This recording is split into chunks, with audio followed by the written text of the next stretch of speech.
Hello everyone, my self Amit Kumar from RUHS college of nursing science BSc part first year. तो आज हम पढ़ने वाले हैं इंटेलिजेंस के बारे में कि इंटेलिजेंस क्या होता है। तो सबसे पहले आता है इसका इंट्रोडक्शन में इसका मीनिंग क्या है, इंटेलिजेंस क्या है। एक intelligence is the ability to understand the overcome the difficulties independently, यानी स्वतंत्र इंडिपेंडेंटली जो प्रॉब्लम्स आती हैं उनको ओवरकम करने की एबिलिटी जो हमारे पास होती है वही इंटेलिजेंस होती है। यानी जो प्रॉब्लम्स आ रही हैं उनको कैसे सोल्व करना है, किस तरीके से करना है, यही हमारी इंटेलिजेंस होती है। According to term, intelligence is the ability to carry on abstract thinking, यानी एक पर्टिकुलर चीज़ पे थिंकिंग करना ही एबिलिटी जो होती है वो इंटेलिजेंस कहलाती है। साइंटिफिक, लॉजिकल, फ्लेक्सिबल होती है। डेफिनेशन, इसकी डेफिनेशन करिए, ability to adopt to one's surroundings, यानी एक की सराउंडिंग के चारों तरफ जो चीज़ें हो रही हैं उनको एडोप्ट करना ही इंटेलिजेंस है। और इनेट होती है, मेंटल एबिलिटी होती है। टर्मन्स क्लासिफिकेशन और इंटेलिजेंस, इसने कौन कौन सी क्लासिफिकेशन में डिवाइड किया टर्मन ने इंटेलिजेंस को, ये जीनियस में near genius, superior, normal, mental deficiency, feeble, mind, infirm और वीक। अब टर्मन ये एक फ्लो चार्ट के थ्रू देख लेना, टेबल है of intelligence, Terman's and major classification of intelligence according to IQ। Intelligence quotient क्या होता है कि mental age upon chronological age into 100। Mental age जो उसकी जो अपने बिहेव में दिखती है, उस किसी भी इंडिविजुअल की बिहेव में जो एज दिखती है वो उसकी होती है मेंटल एज, और जो उसकी फिजिकल एज होती है उसे बोलते हैं क्रोनोलॉजिकल एज। ऐसे IQ निकाला जाता है। और जैसे कि मान लो भी कि कोई 10 साल का बच्चा है और वो 12 साल के बच्चे की तरह बिहेव कर रहा है, यानी उसका बिहेवियरिंग जो एज है, जो मेंटल एज है वो तो है 12, और जो क्रोनोलॉजिकल एज है वो रियल में है 10 साल। और उसकी अगर IQ निकालेंगे तो आएंगी 120। यानी IQ रेंज और डिस्ट्रीब्यूशन ऑफ इंटेलिजेंस ये एक रेंज के हिसाब से होता है। 130 अबो वेरी सुपीरियर होता है, 120 टू 129 सुपीरियर होता है, 110 टू 119 ब्राइट होता है, 90 टू 109 नॉर्मल, 18 टू 89 डल होता है, 70 टू 79 बॉर्डर लाइन होती है। एक बॉर्डर लाइन जो होती है वो ज़्यादा इंपॉर्टेंट है क्योंकि वो 70 टू 79 ये मोस्टली पूछा गया है इसके बारे में, बॉर्डर लाइन के बारे में। 70 बिलो 70 मेंटली डेफिशिएंट होते हैं। अब टाइप ऑफ इंटेलिजेंस, कौन कौन सी टाइप होते हैं इंटेलिजेंस के। Concrete intelligence related to concrete material, applicable when individual handling concrete objects. Concrete objects को वो करता है, जैसे कि मशीन, इंजन, यानी जो इंजीनियर्स होते हैं वो यूज़ करते हैं। सोशल इंटेलिजेंस में ability of an individual to react और to social situations in the daily life, यानी social ability of individual to react to social situation in the daily life में जो यूज़ करता है उसको किस तरीके से काम में लेते हैं। जैसे लीडर, सेल्समैन होते हैं, एबिलिटी वो अपनी डेली लाइफ में काम लेते हैं। लीडर पॉपुलेशन को कैसे हैंडल करता है, सेल्समैन लोगों को अपनी चीज़ें कैसे बेचते हैं। Abstract intelligence ability to respond words के प्रति संवेदन देना। Number and letters which thing notice physical contact, जो फिजिकल कॉन्टैक्ट में नहीं होती। टीचर्स, लॉयर्स, डॉक्टर्स, ETC, यानी जो ये अपने सब्जेक्ट में माहिर होते हैं। जैसे टीचर पढ़ाने में होता है, लॉयर वकालत में, डॉक्टर किसी का सर्जरी करने में है, अपने सब्जेक्ट में ये माहिर होते हैं। ये होती है एब्स्ट्रैक्ट इंटेलिजेंस, एक टाइप की इंटेलिजेंस है। Use of intelligence individual to adjust to changing situation quickly, situation को क्विकली कैसे चेंज करना है उसमें काम आती है। Help to carry higher mental process को काम करने में काम आती है। Help to learn deficient task, solve problem को सॉल्व करने में। Help the individual to improve performance, अपनी परफॉर्मेंस को बढ़ाने में। Help in quick understanding of things, judging, reasoning में भी आती है। गार्डनर मल्टीपल इंटेलिजेंस थ्योरी क्या बोली, इंटेलिजेंस म्यूजिकल भी हो सकता है, म्यूजिशियन के पास, बोर्डली काइनेस्थिक, डांसर और athletic, surgeon. Logical mathematical, logical भी हो सकता है, साइंटिस्ट जो होते हैं लॉजिकल इंटेलिजेंस होती है। लिंग्विस्टिक, जो मान लो गुड इन एजुकेशन हो सकती है। स्पेशल भी हो सकती है, आर्टिस्टिक, आर्किटेक्चर। इंटरपर्सनल होते हैं, skill interacting with each other. Intrapersonal हो सकती है, knowledge of internal aspect of own set, और नेचुरलिस्टिक हो सकती है। अब इमोशनल इंटेलिजेंस क्या होता है, provide understanding which other people are feel और एंड एक्सपीरियंस, यानी दूसरे लोग उस चीज़ के बारे में क्या सोचते हैं, कैसा महसूस करते हैं, ये आती है इमोशनल इंटेलिजेंस में। अब थ्योरीज ऑफ इंटेलिजेंस की कौन कौन सी थ्योरी है, इसकी mainly 3 theory, factor theory, process oriented theory, information processing theory. A factor theory में क्या थे, इंट्रोड्यूस बाई चार्ल्स शपरमैन 1927 में दी propose broad general intelligence factor. इन्होंने एक फैक्टर दिया जनरल इंटेलिजेंस फैक्टर, जिसे जी से involve in every intellectual activity of individual undertake, यानी एवरी इंटेलेक्चुअल एक्टिविटी जो इंडिविजुअल करता है उसमें जी फैक्टर इन्वॉल्व होता है। Vary the factor person to person, यानी पर्सन टू पर्सन ये वेरी करता है, जिसमें ज़्यादा होता है उसमें चांस सक्सेस होने के ज़्यादा होते हैं और जिसमें कम होता है उसे नहीं सक्सेस होने के चांसेस कम। In addition of G factor there are specific ability for particular skills, यानी कुछ इसके जी फैक्टर के अलावा भी एक स्पेसिफिक एबिलिटी होती है जिसे एस फैक्टर के थ्रू डिनोट करते हैं, यानी उसमें पर्टिकुलर स्किल्स होती है, जैसे कि specific factor learn and acquired from environment, जो फैक्टर एनवायरनमेंट के थ्रू एक्वायर किए जाते हैं यानी लर्न किए जाते हैं, जैसे लैंग्वेज, किसी ने नई लैंग्वेज सीख ली, ड्राइंग करना सीख लिया, म्यूजिक सीख लिया, डांस सीख लिया, ये चीज़ें स्पेसिफिक एबिलिटी या स्पेसिफिक इंटेलिजेंस में आते हैं। टोटल इंटेलिजेंस क्या होता है, sum of general and specific intelligence, जो जी है यानी ए, टोटल इंटेलिजेंस को डिनोट करेंगे ए से, यानी ए इज टू जी जो जनरल इंटेलिजेंस है, और S1 जैसे कि उसने मान लो भाई पर्टिकुलर एक म्यूजिक सीख लिया, S2 जिसमें उसमें डांस सीख लिया, S3 जिसमें अलग अलग लैंग्वेज सीख ली, ये टोटल उसकी इंटेलिजेंस आती है। अब process oriented theory, process oriented theory क्या होती है, फोकस्ड ऑन इंटेलेक्चुअल प्रोसेस, यानी इंटेलेक्चुअल प्रोसेस पे फोकस होती है mainly.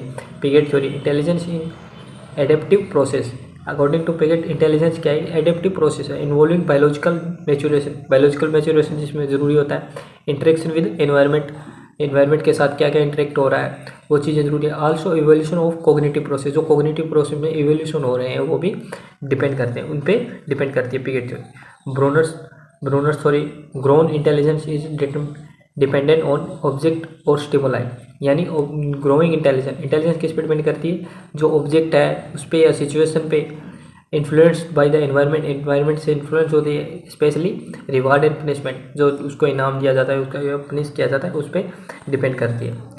Information processing theory most recent acceptable theory है by American psychologist Robert by adopting a information prospecting approach to cognition to problem solving, यानी एक प्रॉब्लम को solve करने के लिए इन्फॉर्मेशन जो उसको एक्सेप्ट करना है, अप्रोच करना, उसको किस तरीके से अप्रोच करना है, यही information processing theory of intelligence है। आइडेंटिफाइंग सम स्टेप, इसके कौन कौन से स्टेप हैं, एनकोडिंग यानी कोई भी प्रॉब्लम है उसको एनकोड करना, इंटरफेरिंग रिजल्ट पर पहुंचना, मैपिंग, एप्लीकेशंस, इन्वेस्टिगेशन, कौन से स्टेप होते हैं, एनकोडिंग, इंटरफेरिंग, रिजल्ट पर पहुंचना, mapping, application, justification, responding.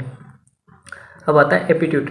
Aptitude क्या होता है, quickness in learning and understanding, कितने जल्दी हम उन चीज़ों को लर्न कर सकते हैं, समझ सकते हैं। मे भी नेचुरल और एक्वायर्ड हो सकता है, नेचुरल भी हो सकता है और एक्वायर्ड भी हो सकता है। एग्जांपल म्यूजिकल, आर्टिस्टिक, रिलीजियस, यानी कुछ लोग होते हैं जो म्यूजिक में ज़्यादा इंटरेस्ट होते हैं, आर्ट में होते हैं, रिलीजियस में होते हैं, ये उन चीज़ों पे डिपेंड करता है। Specific special activity ability from general that help to acquire achievement, यानी journal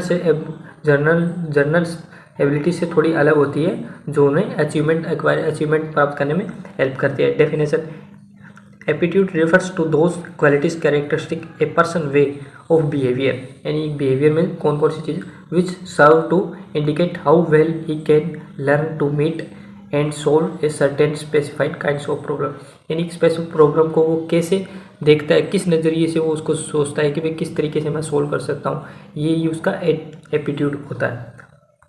N aptitude is combination of characteristic individual capacity, एक इंडिविजुअल की कैपेसिटी कैरेक्टरिस्टिक क्या है, to acquire with training some specified knowledge, some skill और set of organized response, यानी उसके response क्या है, कैसे वो चीज़ें सीख रहा है। Such as the ability to speak language, भाषा को बोलना, टू बिकेम ए म्यूजिशियन बनना, टू डू मैकेनिकल वर्क, यानी वो कुछ भी बन रहा है, किन चीज़ों पे डिपेंड कर रहा है, उसकी स्किल पे कर रहा है, उसकी स्पेसिफिक नॉलेज पे कर रहा है, वो उसने अपने एनवायरनमेंट से क्या सीखा है उन पे डिपेंड करता है, यही एप्टीट्यूड है। इस टाइप क्या हो गया एप्टीट्यूड के टाइप, मैनुअल हो सकता है, मैकेनिकल हो सकता है, क्लरिकल हो सकता है, म्यूजिकल हो सकता है, ग्राफिकल हो सकता है, स्कॉलेस्टिक हो सकता है या प्रोफेशनल हो सकता है। अब मैनुअल में क्या होता है, indicate motor aptitude and skill को डिनोट करता है। मैकेनिकल में ability to understand and solve problem, और क्लरिकल में abilities like perceptual, intellectual, mental and motor skills. Musical में, ग्राफिकल में commonly recognized aptitudes that are testable include, यानी जो रिकॉग्नाइज एप्टीट्यूड कौन कौन से टेस्ट से किए जा सकते। जनरल लर्निंग एबिलिटी टेस्ट की जा सकती है। Verbal aptitude, numerical aptitude, inductive reasoning aptitude test के थ्रू पता किया जा सकता है। डिफरेंशिएट और inductive learning ability, finger dexterity aptitude, number series aptitude, language learning aptitude, mechanical aptitude, mechanical compression, symbolic reasoning, visual memory, visual percept also called line tracing. अब individual differentiation and variability aptitude, individual different करता है। Equal intelligence के कोई दो इंसान, उनको same चीज़ें provide की गई, सेम मटेरियल प्रोवाइड किया गया, सेम टाइम दिया गया, लेकिन फिर भी क्या होता है कि एक ज़्यादा नॉलेज करता है और एक कम नॉलेज ले पाता है, एक्वायर कर पाता है। क्यों? वो चीज़ डिपेंड करती है उसके एप्टीट्यूड पे, यानी उसकी स्किल्स पे डिपेंड अपॉन एप्टीट्यूड। उसने क्या ज़्यादा चीज़ें सीखी है, कितने ज़्यादा नॉलेज एक्वायर किया है, डिपेंड करती है उसके एप्टीट्यूड पे। Assessment of intelligence by psychological test, Alfred Binet was first psychologist to devise on intelligence test, यानी फर्स्ट साइकोलॉजिस्ट कौन थे? अल्फ्रेड बिनेट थे, जो psychological devise on intelligence test पे बना पाए। इंडिविजुअल टेस्ट होता है एक, तो एक ग्रुप टेस्ट होता है। इंटेलिजेंस टेस्ट दो प्रकार के, इंडिविजुअल और ग्रुप टेस्ट।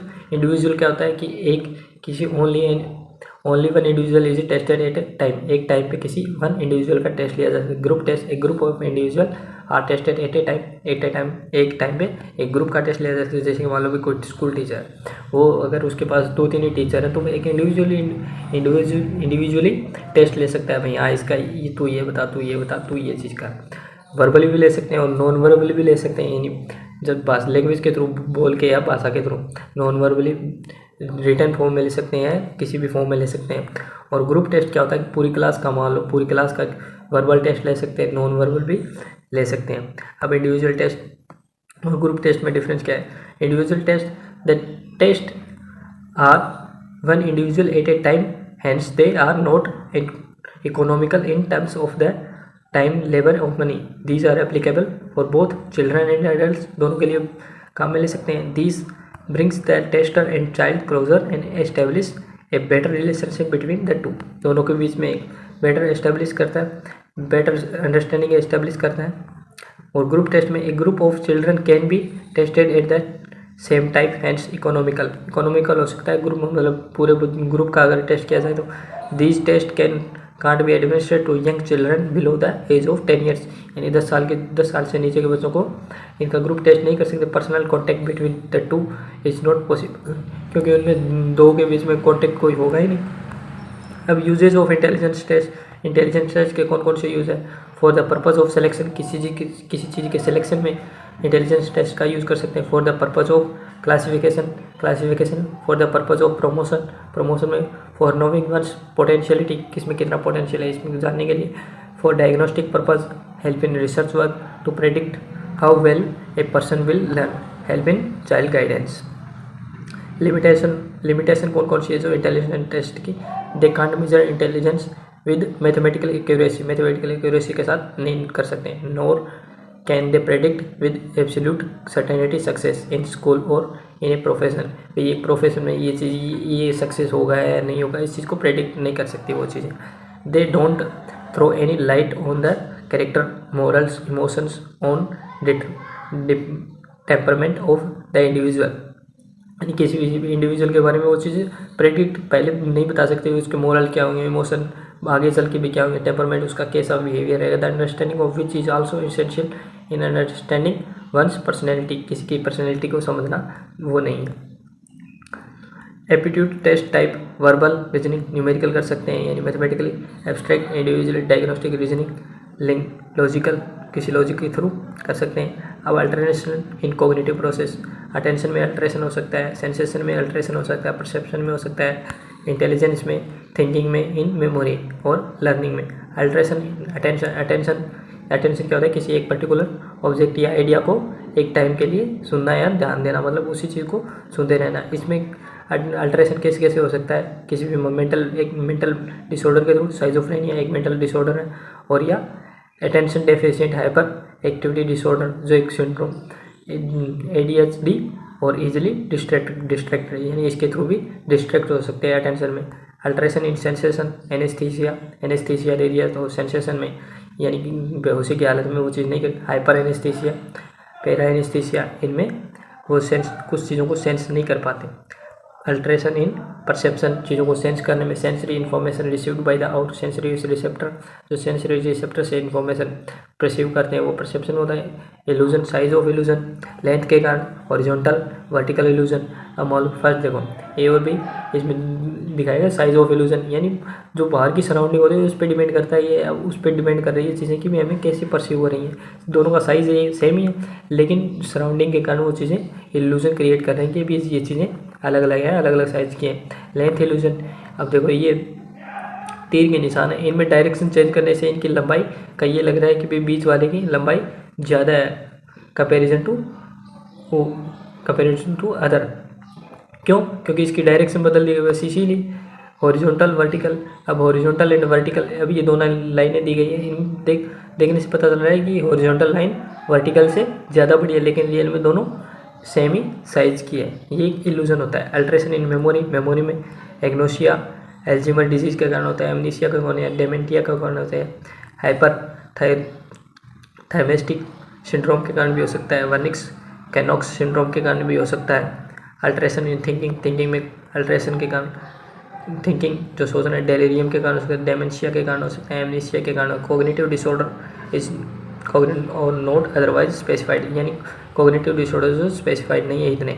अल्ट्रेशन इन इंटेलिजेंस, इंटेलिजेंस में मेंटल सबनॉर्मेलिटी, यानी सबनॉर्मल से मेंटल इंटेलिजेंस इफेक्ट कर सकता है। मेंटल गिफ्टेड चिल्ड्रन, कुछ जो गॉड गिफ्टेड मतलब बोलते हैं ना, गॉड गिफ्टेड ज़्यादा एक्स्ट्रा ऑर्डिनरी माइंड के चिल्ड्रन होते हैं, उनमें ज़्यादा इंटेलिजेंस होती है। Application in nursing profession, nursing profession में अटेंशन कैसे काम आता है, सेंसरी प्रोसेस का कैसे काम आता है, अटेंशन कैसे काम आता है पेशेंट को समझने में। सेंसरी प्रोसेस, भाई किसी का अगर स्किन लूज है तो उसको कैसे केयर प्रोवाइड करनी है, वो चीज़ें। परसेप्शन में यानी चीज़ों को समझने में, लर्निंग में, मेमोरी में, थिंकिंग में, इंटेलिजेंस में और एप्टीट्यूड में नर्सिंग एप्लीकेशंस कैसे कैसे काम आते हैं। तो ये हम ऐसे एप्टीट्यूड या इन चीज़ों का काम में ले सकते हैं। नर्सिंग एप्लीकेशन इन चीज़ों में काम आता है। Thank you.